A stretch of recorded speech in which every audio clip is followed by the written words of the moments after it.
Example 3.19. 19 என்ன சொல்லியிருக்காங்க? Find the area of the square whose side length is 3m plus 2n minus 4l. அப்போ area of the ஸ்கொயரை find out பண்ண சொல்லியிருக்காங்க. நமக்கு ஏரியா ஆஃப் த ஸ்கொயர் என்ன தெரியும்? Side into side. இதுதான் ஒரு சைடுன்னு அவங்க கொடுத்துட்டாங்க. அப்போ சைடு இன்ட்டு சைடுனா இதை இன்னொரு டைம் போட போகிறோம். ஓகே, அப்போ 2 டைம் போடுறது ப்ளஸ் 2n மைனஸ் 4l தான் ஹோல் ஸ்கொயர் வந்துருச்சு. இப்போ a plus b plus c the whole square formula நமக்கு தெரியும், அதனால் எழுதியாச்சு. இப்போ இங்கே என்ன பிரச்சனை இருக்குது? மைனஸ் இருக்குது. அப்போ இந்த மைனஸ் என்ன பண்ணணும்? உள்ளே கொண்டு போய் எழுதிட்டு ப்ளஸ் போடணும். அப்போ 3m plus 2n plus minus 4l. Okay, அதை மட்டும் வச்சுக்கோ. அதுக்கப்புறம் நம்ம ஏபிசி எல்லாமே அப்படியே சப்ஸ்டியூட் பண்ண வேண்டியது.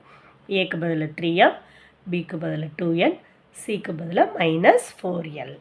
ஓகே, இப்போ ஏ ஸ்கொயர்டுன்ற இடத்துல என்ன பண்ண போகிறோம்? 3m the whole square. B ஸ்கொயர்டுன்ற இடத்துல 2n the whole square plus C ஸ்கொயர்ன்ற இடத்துல minus 4l the whole square plus 2ab BC okay plus 2ca ca 4l 3m. Okay, substitute பண்ணியாச்சு. இப்போ மல்டிபிள் பண்ண போகிறோம்.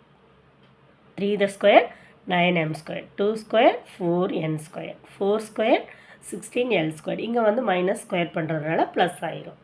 Next plus 2 into 3 6, 6 into 2 12, m into n mn.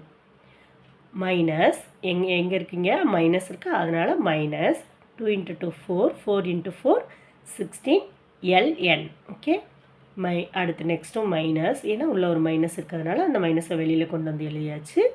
அடுத்து 2 into 4 8, 8 into 3 24 lm. Okay, அப்போ இதான் நம்மளோட ஏரியா ஆஃப் த ஸ்கொயர்.